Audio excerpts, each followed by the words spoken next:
Alright, hello. So it's been a while since I've made a YouTube video, and the main reason for that is because I've done a deep dive into Unreal. So what I've done here is, using the old system from the previous videos, we can spawn in a point. Um, let's do another one. Let's do one. There you go. So we spawn in one of these points. We click on the actor in the scene we want to affect. So we want that one. So if we come here and we say that one, then we click on this one and we find the main spline. And we find the spline trigger that needs to affect it. So then just doing that action here, when the player moves along on the spline and hits this point, it will trigger an explosion at this point. The important thing is that when we're trying to have things interact with movement on the spline, it has to be a child of action item. So inside action item, we created this event, this custom event last time.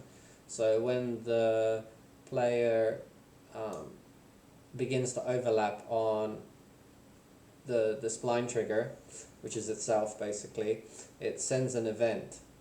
So we want to do things with those events. So under the BPA bomb, when that event is triggered, we just do a quick print stream. We spawn a bomb from the bomb class, and then we tell that bomb to explode at its world transform. The bomb itself, I used a YouTube guide, which I'll link in the comments, where I created a basic sphere, but I want to rework this a little bit so it's a little bit nicer and cleaner and a bit more controllable and dynamic. It's having a few problems with the magnitude and setting the distances and stuff, so it actually explodes the way I want it to. So that's all the basics of the way things are communicating. So if I delete this one and I delete this bomb here, you'll see that there is a bomb inside the scene inside this wall. So if we go BPA bomb, you'll see that it's literally behind these two walls over here.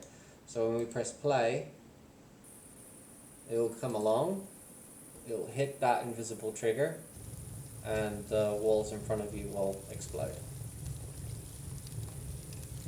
We'll just do it one more time for safety's sake, because I'm kind of testing this through right now. I want it so it's a little bit more nicer, the demolition, rather than it just scattergunning like that. But the basic premise of all the blueprints communicating are working, so